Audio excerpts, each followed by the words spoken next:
Hi, everybody. Welcome to the December 9th, 2016 edition of Colorado Inside Out. I'm your host, Dominic Dezzutti. Thank you very much for joining us. Let's get a quick take on the 75th anniversary of the attack on Pearl Harbor and its Colorado ties. Following the attack, Colorado Governor Ralph Carr was the only politician to resist President Roosevelt's executive order to place Japanese Americans in internment camps and strip them of their civil rights. Patty Cahoon from Westward, do enough Coloradans know about Ralph Carr's legacy? No, they don't. And as thanks for what he did not get reelected. But every Coloradan should go down to where Camp Hamachi was outside Grenada. It is stunning to just see this windswept plain where these Californians, many of them citizens, were all brought. They'd never been to Colorado before, where they were put, and what they did there, the farms, the businesses they started, really incredible. David Kopel from the Independence Institute and DU Law School, 75 years since one of the biggest events in the 20th century. What are your thoughts? Well, in the case that upheld it, Korematsu versus United States has never been overruled and lays around like a smoking gun waiting for the next irresponsible, demagogic, racist president to follow in FDR's footsteps and use it.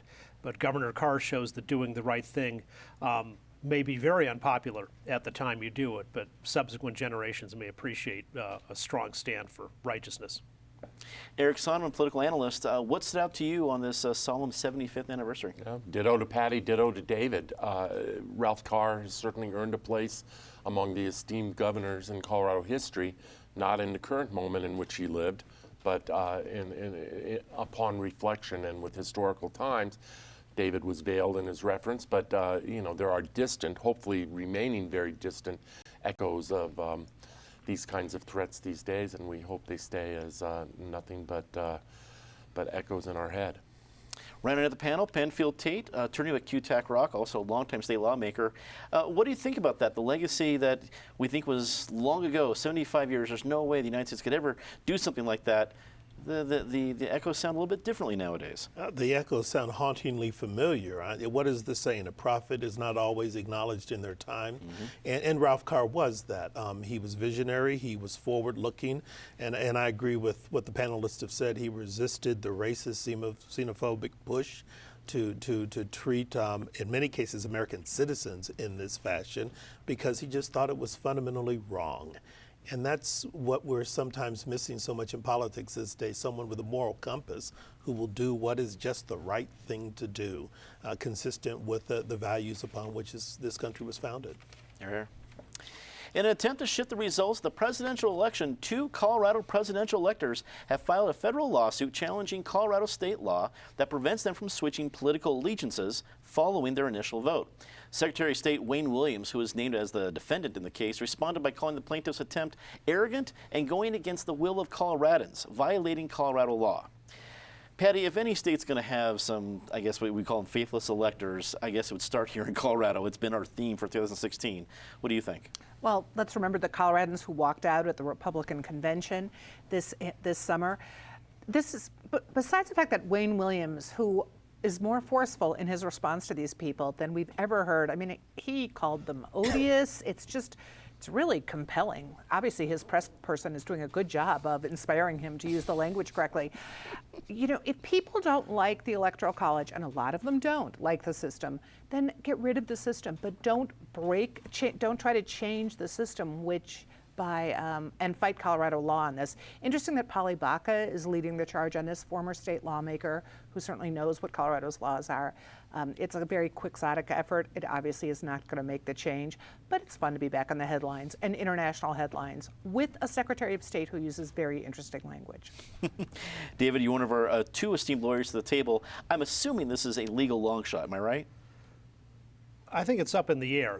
We have the Electoral College, and then we have this Colorado statute which says if electors don't vote the way the popular vote goes in Colorado, then there's a punishment for them.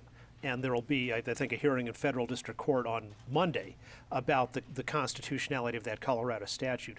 But regardless of whether that statute is upheld or not, the electors are free. They may get punished. You know, Polly Baca could be thrown in prison for all we know after she votes. But under our Constitution, there is nothing that can be done to stop electors from voting their conscience. That is what the Constitution says. It's the system created. The Electoral College is a deliberative body, and they can vote however they choose to vote, and I think that's an important backstop in our system. I don't think it's going to change the result this time, but the fact is the electors are free, and nothing, you can punish them after, but you can't stop them from exercising their freedom when they cast that vote. Eric, do you think there's a chance this catches on, even, again, not to suddenly change the election, but that there other faithless electors might be more than just a couple, maybe a large handful? Do you think this catches on, or is this simply stuck right here in Colorado? I think that's what they intended in Colorado. They wanted to light a fire to see if it could catch on. There was one Trump elector who published an op-ed recently in the New York Times out of Texas who is saying he will not vote for Trump. Now, I think I heard that he has resigned, and some other elector who will vote for Trump has stepped into his place. If this was 2000 with Bush v. Gore, which, let's not forget, that Electoral College vote was 271 to 267 after Florida went to Bush. Then this becomes, from a practical matter, I will let Penn and David do the law here as our, quote, esteemed attorneys. But as a practical matter, you know, Trump has 306 electoral votes. He can lose 36 and still become president. He just can't lose 37. So I think this is grasping at straws, and let's also not forget that the two Colorado electors are Democratic electors since Hillary Clinton carried the state. Democratic electors can be as faithless as they want. If anything is going to change here, it would require 37 Republican Trump electors from states that Donald Trump carried to be faithless. I happen to believe in the Electoral College. I think it serves the country well and has over time, though I do think there should be, as David points out, some degree of free agency here, which is the original intent of it. If not, just why even have them meet? Just record the computer votes, 9 for Colorado in this column, X number from California in this column, and so on. So, you know, I do think that they should have some legal right to exercise independent judgment. Penn, why do you think it starts here in Colorado so often? I mean, we're not exactly a hotbed of liberalism or conservatism. I'm not sure we had a strong rebellious streak as a state, but somehow it always comes out of Colorado. You know, I think it's a couple things. Number one, if you look at the entire election cycle, in many ways, Colorado was out of step with the rest of the country. In Colorado, Sanders won the Democratic nomination and Cruz won the Republican nomination. So one could argue that Coloradans didn't really want either of the candidates who ended up in the finals because they'd picked other candidates. Second, I think particularly now with the space we're going into with a Trump presidency coming about, I think it's important we're careful about the words we use and how we use them. I've heard the term faithless electors, and that bothers me.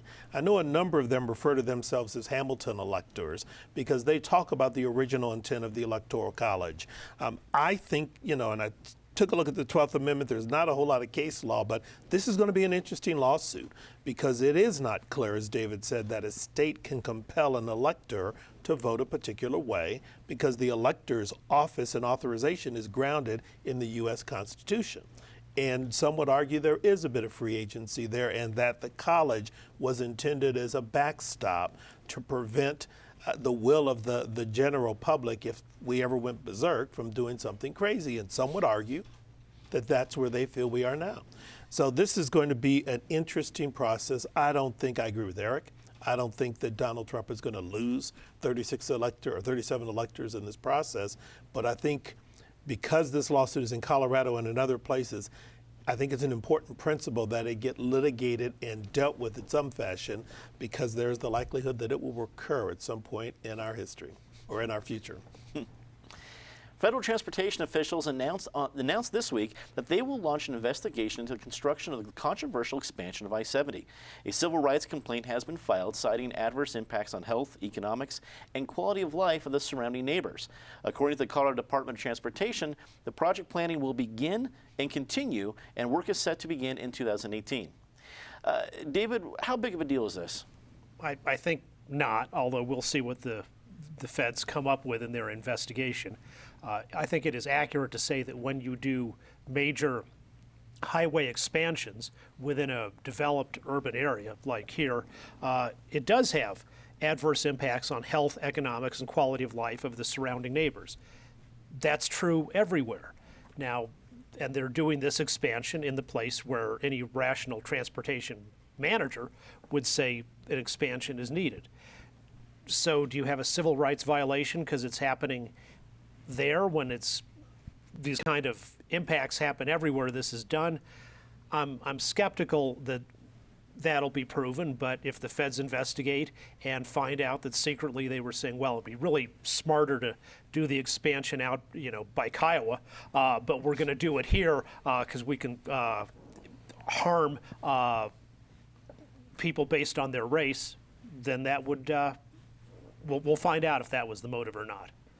Eric, do you think CDOT's in for a fight, especially how they've gone about this process so far? Well, yes, they're in for a fight, but it's probably not an unanticipated fight. I mean, the notion that a lawsuit got filed over a major infrastructure project is not exactly top of the breaking news kind of stories. Lawsuits are filed over everything. I take this into a more macro sense with Donald Trump, President-elect Trump, getting ready to launch, at least by most reports, a major thrust to improve this country's infrastructure. And one of the real problems he will face, as anyone faces, is just the regulatory notion and the amount of litigation that accompanies any attempt to really build anything in this country. I'm not suggesting that the residents of those neighborhoods don't have some valid concerns. But there's also been substantial mitigation that has taken place. We used to have a phrase of NIMBY, not in my backyard. There's a new phrase that I've been attracted to. It's called BANANA. The acronym is Build Absolutely Nothing Anywhere Near Anything. And I think there are some interests out there. I'm not accusing the Swansea Globeville interests necessarily being in that camp. But we see around the country, whether it's around pipelines or anything else, there are banana interests who just do not want to build or improve this country's infrastructure if it has any adverse effect at all, and it's always going to have some adverse effect on someone. Penn, the neighborhoods in question have been predominantly Latino for a long time. They've been poor for generations. Is there something special about this particular expansion in those neighborhoods and really the history that those neighborhoods have been treated? Because it's not exactly the first expansion of I-70 there didn't go their way either. So is there something to the particular history in that neighborhood that will affect this case? I don't know. And let me start by disclosing that my law firm is the firm that does the financings for CDOT and will do the financing on this project. And I just have to answer, I don't know. What is clear is CDOT has spent 7, 8, 9 years researching this issue, meeting with the neighborhoods. I know the current plan is not necessarily what was originally proposed in part to address the concerns of some of the neighborhoods. And I know the city has stepped up and put some enhancements in this project to try to address the neighborhood concerns. But we also know the neighborhood has the right to say, hey, we feel aggrieved, we're going to raise an issue. And so that's why the feds are coming in and take a look at it. So we'll see what happens. But there's been considerable study here. Eric is right about that. We'll see how it shakes out. Patty, it seems CDOT did some work to get out ahead of the project, but not a whole lot in the eyes of the neighborhood. And little issues have come up that try to chip away at that. You have a whole issue with City Park, the golf course now needing to be completely changed over because of flood planning. You have this lawsuit. Do you think there's enough momentum building up from all these smaller issues that would slow anything down with this expansion? Well, it already is slowed down. The EIS, the Environmental Impact Statement, was supposed to be released. It was going to be finalized this summer. It was pushed back. Should be coming soon, but it hasn't. CDOT had postponed that. You've got some momentum building with the ditch people who don't want to have, they don't want I-70 there at all. The compromise was the little ditch in the overlay park. And it seems to be getting some momentum. One of the issues, of course, is that highway went through this area that was always a poor area. It started out Eastern European immigrants. It's gone through a lot of different groups. When the highway went through, I think it was probably still largely poor white in that era. But what people seem to miss is if that highway is rerouted, and let's face it, Commerce City doesn't want it either, so I think Kiowa might be the solution. That doesn't mean that Globeville and Elyria-Swansea will be reunited. What it means probably is the developers that are building those monstrosities in Rhino will just move over and do the same thing there. Arguments over the death penalty have reemerged in Arapahoe County this week. District Attorney George Brockler announced last Friday that he'll seek the death penalty in the case of Brandon Johnson, who was accused of killing his son and sexually assaulting his ex-girlfriend in February. The ACLU quickly responded, stating, not only is this a waste of money, but Brockler will be adding yet another black man from the 18th Judicial District to the row. Of course, referring to death row. Eric, George Brockler just headed up one of the biggest death penalty cases we've seen, and it did not certainly go his way in regards to getting the death penalty. Is it the right use in this scenario? It is certainly in his toolbox, and as the elected prosecutor out there, he is entitled to seek the death penalty. I think it is misguided. I happen to believe that Colorado has probably prescribed its last death sentence. If you could not get it on James Holmes, and then in the case of that bar on South Colorado Boulevard, Farrow's Bar, I forget the name of the assailant, where they tried it in Denver and couldn't get it. I do not know in what circumstances you can get it. There's no doubt this was a heinous crime. But to my thinking, if there's an advantage to keeping the death penalty on the books these days, it's as an inducement to get a plea to life without parole, the toughest possible standard there. The defense in this case has already made clear they would plead to life without parole. If what George Brockler wanted was leverage, he already has the leverage. He has that plea. By all accounts, George Brockler is getting ready to run for the Republican nomination for governor and be probably a very serious candidate in that Republican contest. I would think, to expend the resources he's getting ready to expend on another death penalty prosecution, having lost that pursuit in the James Holmes case, I would think it would be difficult for him to then go 0 for 2 on death penalty cases. And my prediction is if he proceeds down this road, he will be 0 for 2. Penn, you have a unique perspective. You've been a lawmaker tackling issues just like the death penalty and capital punishment in Colorado. You're a lawyer, so you know the different issues regarding the case. When you look at the situation, what do you think of Brockler's decision? Clearly, it's his prerogative, and the death penalty is a tool in the toolbox, as Eric said.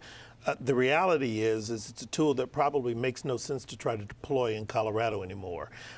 During my time in the legislature, just because of how the political forces work, we were never able to successfully repeal the death penalty, even though we knew jury after jury after jury would not choose the death penalty.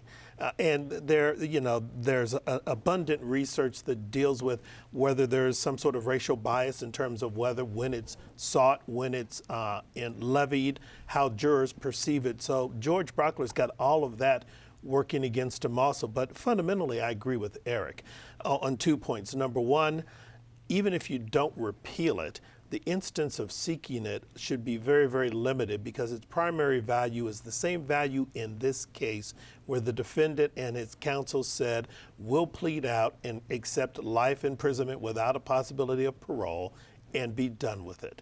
And that probably makes sense given, number two, the James Holmes case. If you couldn't get a jury to invoke the death penalty in that district in that case, I'm not convinced, as awful as this crime was, and all of these death penalty cases are awful crimes, I'm not convinced you can get a jury to do it now. And at some point, his motives are going to start to be questioned, whether it's a political stunt, to prepare for the gubernatorial race, or whether it's something well-reasoned and well-considered. Patty, what do you think? Was the 2018 Republican gubernatorial primary on Brockler's mind here? Probably, because you cannot imagine why otherwise he wouldn't just take this plea. It was a heinous crime, but the man was so clearly, it looks like clearly out of his mind. Having him locked up for the rest of his life would be a good solution for society. Save us money, save us time, save the horrors of having to go through that trial. The argument that it's racist, since Holmes was a white guy, or upper class white guy, that argument doesn't hold so well, except that it is fascinating that the guys are all on death row, all went to the same high school, and so did he. Wow, that I did not know that.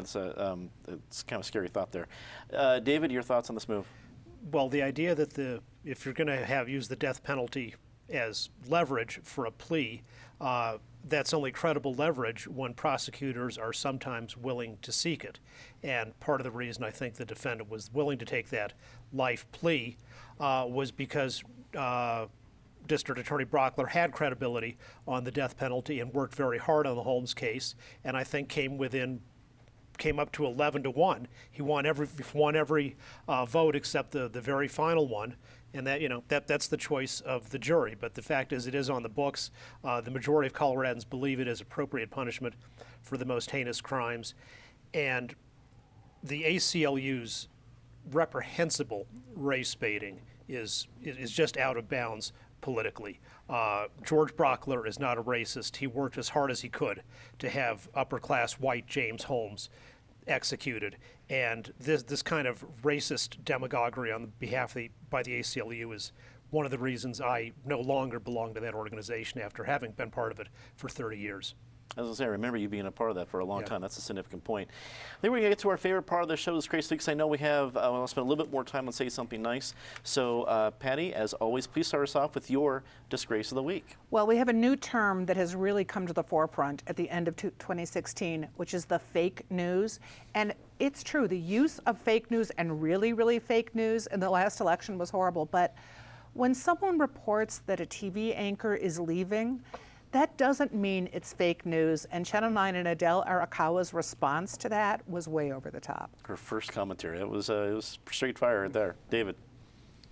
Harry Reid, long overdue to be leaving. You can have whatever view of his policy votes, but when he was majority leader of the Senate, he turned the Senate into a dysfunctional institution that couldn't pass budgets. He destroyed the comedy and inter-party, individual respect that had characterized that institution for a long time. He's probably the most destructive majority leader of the Senate within the Senate itself in history. And of course, he also told those brazen lies on the floor of the Senate where he'd be free from libel prosecutions, that Mitt Romney paid no taxes, knowing they were a flagrant lie, and then laughed about how he got away with it afterwards. Eric. Closer to home, RTD, that A-line train, which I have commented should maybe be the D- line or something like that, was down again 8 hours yesterday. They thought it might be weather related. It snows in Colorado. It gets cold in Colorado. You need to build the rails so that it can accommodate cold and icy weather. They need to get this together. I know they have some kind of dispensation from the federal government through February to get it together so they don't need the crossing guards at all these crossings, but it has become an embarrassment for RTD. More than a PR embarrassment, it is a major inconvenience for people relying on it to get around town or to DIA. Mm-hmm. Penn. The level of discourse in this country is becoming more and more discouraging. To watch what happened to the African-American woman Aurora, who was subject to racial epithets and some of the other behavior, the graffiti on public buildings, the sense that people feel entitled. It's one thing to have freedom of expression and belief, but when you begin to facing property and threatening other people because of their race, religion, ethnicity, color, that's disturbing. And it appears that some of the bounds that hold organized society together are beginning to fray in our country, in our community, and that's not good. It won't take us anyplace good. Let's try to go someplace good with this one. Say something nice about somebody. Patty, start us off. Well, this week, we lost a true journalist, someone who never wrote fake news, who was always a complete pro. Peter Blake covered the State House for so long for the Rocky Mountain News, then after the news folded, continued to report, really level-headed, smart, did in-depth investigation, just a really, really good guy. I wholeheartedly agree, and respected from both sides of the aisle. You heard people talk after the announcement of his death. You heard people from both sides saying they respected his style. David? A really exemplary guy, morally and as a journalist, and wrote for Complete Colorado in his latter years, but was always a good example for everyone in every possible way. Mm-hmm. And certainly, I mean, I remember him writing for the Rocky Mountain News, and Fred Brown being for the Post. You still had a lot of information from Capitol Hill coming in from those reporters, and really, you can go through the scripts of our many years here at this table. His reporting is a part of it. Eric. Well, I really want to say something nice what Penn just said on the last round in terms of the level of discourse in this country and what has been given license seemingly now, and that was well said. But I will echo it with regard to Peter Blake, but I want to bring a couple other names into it. It's been a tough week. I mean, Senator John Glenn nationally, what an American hero, a true American original. In Colorado, there was Rashawn Salam, very sad case. Peter Blake and the woman that I was most bothered by her sudden passing, Sheila Bogdanowicz, the longtime head of the Rose Community Foundation, farsight, generous of spirit, philanthropist, a real community leader, died suddenly last weekend. And that is a major loss for Denver and for the state. Mm-hmm. Another one you heard from a lot of people from around the community noting that loss. Penn. Quickly, ditto everything everybody else said, but thank you, Colorado, for a record-setting day for Colorado Gives. Thank you to the Colorado Industrial Areas Foundations for beginning to mobilize community-based groups. And thank you, Mayor Steve Hogan, for speaking about the things that were taking place in Aurora and holding a press conference and saying Aurora is not a city that's going to tolerate or permit or allow hatred and bigotry and offensive treatment towards its citizens. Thank you. He didn't have to do it, but he did, and that should be acknowledged. That is all the time we have tonight. Thanks for tuning in. Be sure to check out Colorado Inside Out, that's podcast feed on iTunes and now on Google. And of course, you can check out all the topics on our Facebook and Twitter feeds. For everyone here at Colorado Public Television, I'm Dominic Dezzutti. Thanks very much for watching. Good night.